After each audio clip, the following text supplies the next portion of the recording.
Bonjour à tous et bienvenue dans ce nouveau vlogmas. Aujourd'hui on va terminer la couture du corsage. J'ai eu quelques difficultés pour terminer ce corsage étant donné que je voulais changer la finition des manches. En effet, c'était censé être des manches élastiquées, ce que je n'aime pas particulièrement.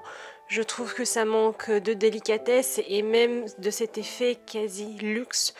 Par conséquent, j'ai décidé de tout changer et de créer une toute nouvelle finition. Pour cela, j'ai pris quelques mesures et sans même regarder s'il y avait des tutos ou quoi que ce soit d'autre, j'ai décidé d'une marche à suivre pour pouvoir poser ma pièce de poignet à ma manche. Alors, habituellement, je n'aurais pas dit allez-y, faites-le, mais là, je sais pas pourquoi, c'est quelque chose que j'ai fait de manière instinctive.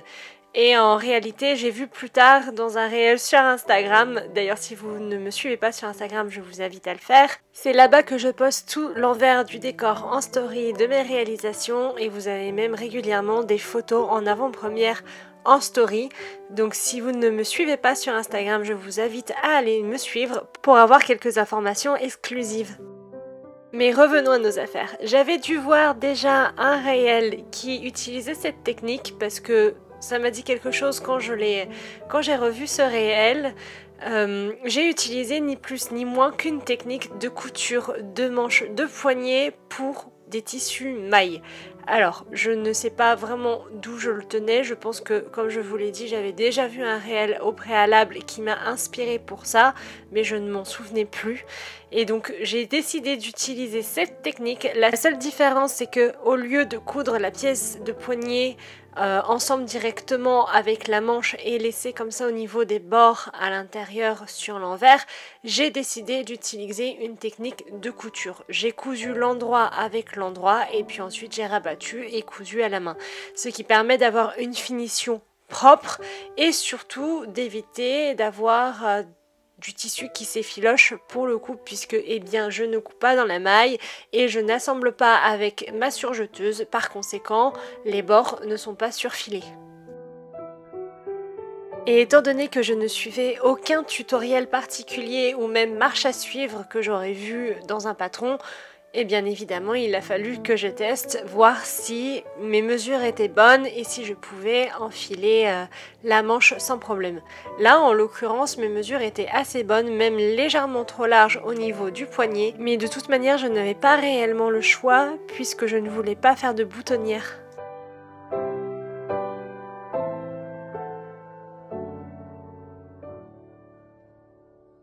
Une fois mes pièces de poignet assemblées et vérifiées, je suis venue froncer le bas de ma manche pour qu'il s'ajuste correctement à mon poignet.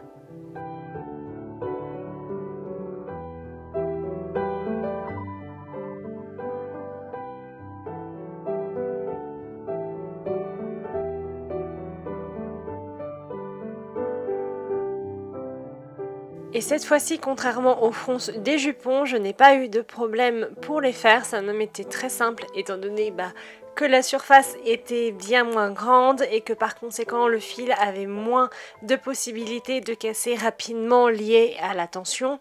Donc tout s'est très bien passé et j'ai pu correctement faire mes fronces.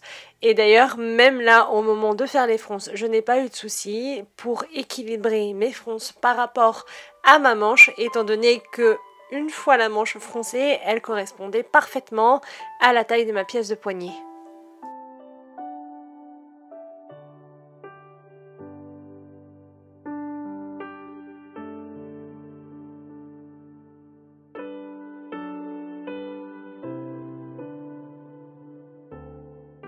Une fois ma manche bien foncée, je suis venue prendre ma pièce de poignet et je suis venue la passer par-dessus pour pouvoir voir si j'avais bien fait mes fronces et si elles étaient correctement ajustées.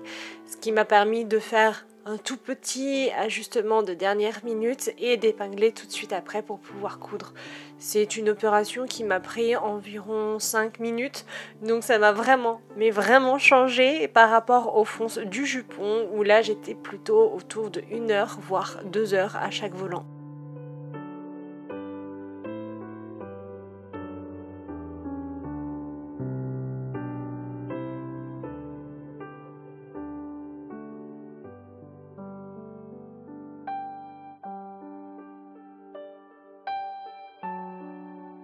J'ai même eu le droit à une visite de mon inspectrice en chef. Comme vous pouvez le voir, ça va. Elle était assez satisfaite de mon travail. Et d'ailleurs, j'ai même eu le droit à un gros câlin.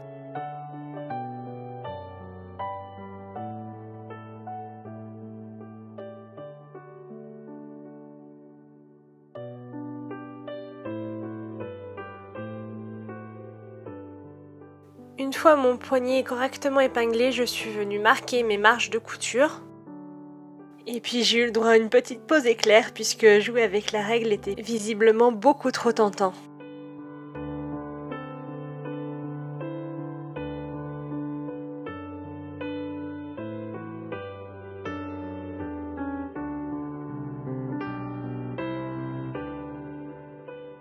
J'ai ensuite visiblement cousu la manche hors caméra, je ne sais pas pourquoi. Ou alors j'ai tout simplement perdu ou oublié d'enregistrer à ce moment-là. Bon, j'ai cousu la manche. Et pour terminer la couture de ce corsage, je suis venue rabattre le biais que j'avais préalablement cousu avec vous dans le précédent vlogmas sur l'envers pour pouvoir terminer ma couture.